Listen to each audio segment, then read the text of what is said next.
অসমীয়া পাকঘৰলৈ স্বাগতম জনাইছোঁ। আজি বনাব লৈছোঁ নাৰিকল আৰু বাদামৰ চাটনি। নাৰিকলৰ ওপৰৰ কলা উখলিটো চেলাই লৈছোঁ আৰু লগতে বাদাম লৈছোঁ আৰু ধনিয়া, নহৰু, অলপ পিঁয়াজ আৰু শুকান জলকীয়া।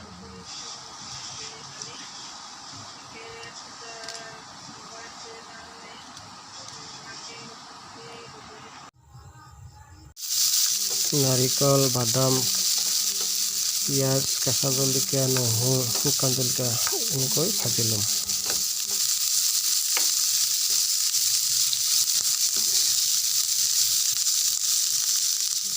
এতিয়া অলপ ৰং গুড়া আৰু ৰেড চিলি পাউডাৰ অলপ দি লৈছোঁ।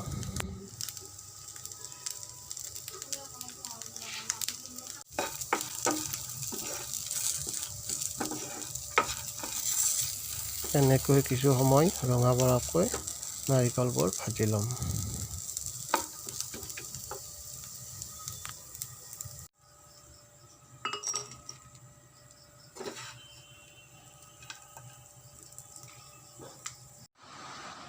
এনেকৈ মিক্সাৰত লৈ মিক্সাৰ কৰি ল'ম।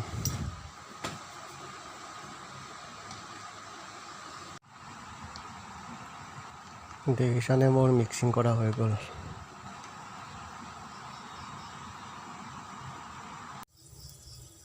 এতিয়া মই চাটনিকণিত চম্ভাৰ মাৰি ল'ম।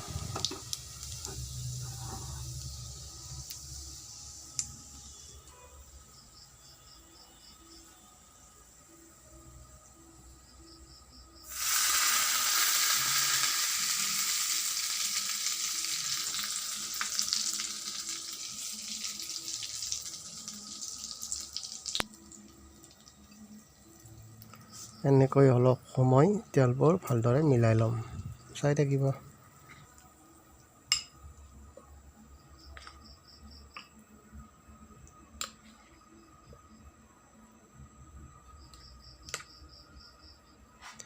দেখিছানে চাটনিখনৰ ৰংটো কি ধুনীয়া হৈছে।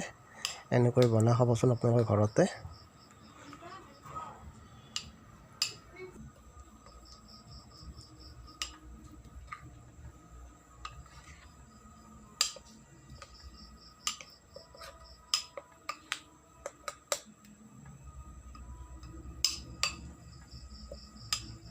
এতিয়া ভিডিঅ'টো মই শেষ কৰোঁ।